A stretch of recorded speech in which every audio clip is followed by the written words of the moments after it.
बिस्मिल्लाहिर्रहमानिर्रहीम। Class 10th बेटा आज हमारे पास केमिस्ट्री का लेक्चर नंबर 5 है और टॉपिक होगा लॉ ऑफ मास एक्शन। बेटा नेक्स्ट चलने से पहले थोड़ा सा रिव्यू कर लेते हैं। हमने लास्ट टाइम बेटा जो है क्या पढ़ा है। लास्ट टाइम बेटा हमने केमिकल इक्विलिब्रियम को यानी कि उस रिएक्शन की स्टेट को ग्राफिकली एक्सप्लेन करने की कोशिश की थी। हमने बेटा फॉरवर्ड और रिवर्स रिएक्शन के दरमियान कंपैरिजन पढ़ा था और हमने कुछ बेटा macroscopic properties of chemical equilibrium के बारे में सीखने की कोशिश की थी। आज बेटा हमारे पास नेक्स्ट टॉपिक है लॉ ऑफ मास एक्शन। ये भी एक अहम सवाल है बोर्ड के लिहाज से बेटा, लेकिन हमने इसको भी दो हिस्सों में पढ़ना है। एक हिस्सा आज पढ़ेंगे और एक इंशाल्लाह नेक्स्ट लेक्चर के अंदर जो पढ़ेंगे। बेटा 1869 में दो केमिस्ट थे, गलबर्ट एंड वे। बेटा इन्होंने एक कानून दिया।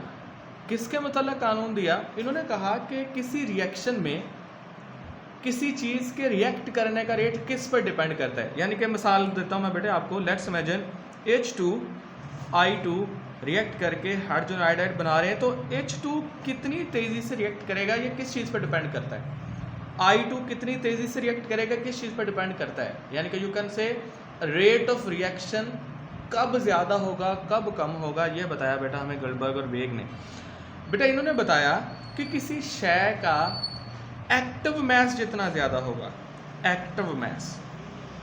बेटे एक्टिव मास किसे कहते हैं? Molar concentration.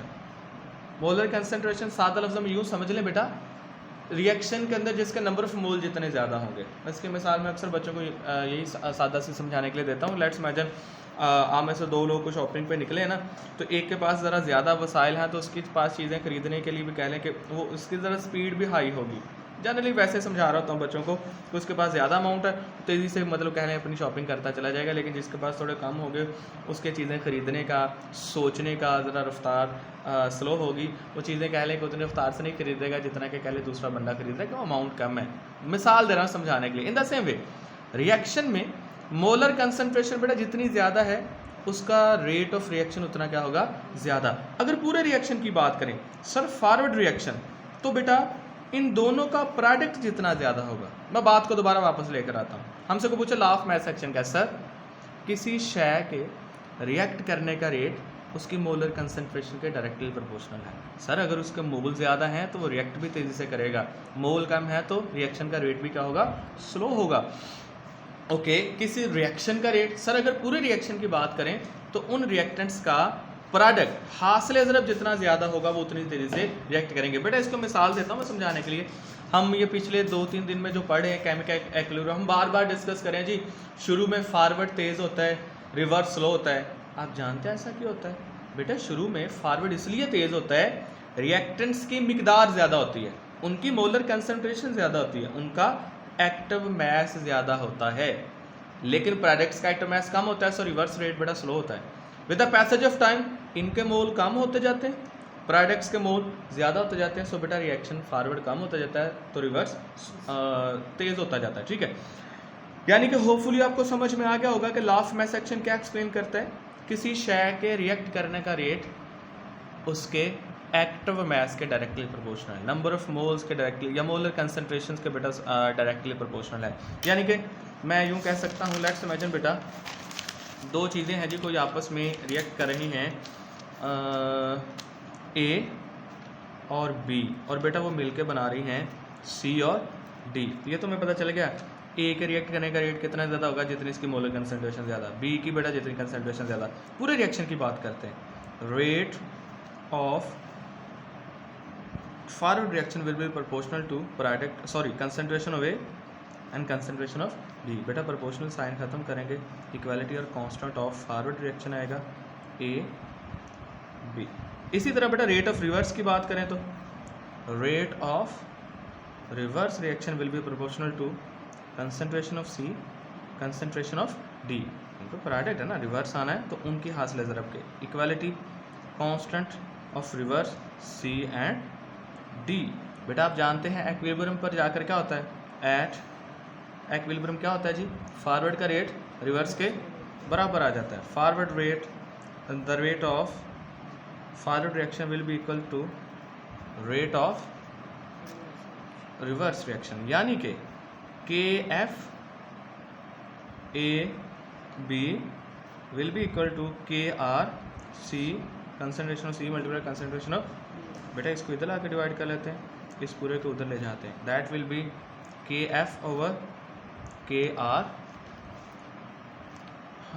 नज़र आ रहा है, हाँ जी चले आ रहा है, CD डिवाइडेड बाय AB। बेटा ये जो KF ओवर KR है, हम इसे एक नए कांस्टेंट का नाम देते हैं KC, एक्विलिब्रियम कांस्टेंट। क्या बेटा? एक्विलिब्रियम कांस्टेंट का नाम देते हैं। इसका इस्तेमाल क्या है आगे चलकर पढ़ेंगे, फिलहाल यहाँ तक दोबारा रिवाइज करिए। A B ने रिएक्ट किया, C और D बना दिया। लॉ ऑफ मास एक्शन कहता है rate of forward reaction will be proportional to product of their concentration, product of their concentrations, proportionality sign खत्म किया। रिवर्स रिएक्शन क्या बेटा?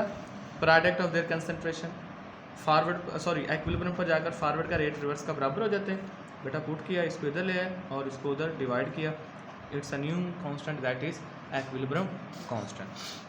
आज का यहीं तक काम है, दोबारा रिवाइज कर लेते हैं बेटा। आज हमने पढ़ा है law of mass action. Law of mass action क्या कहता है?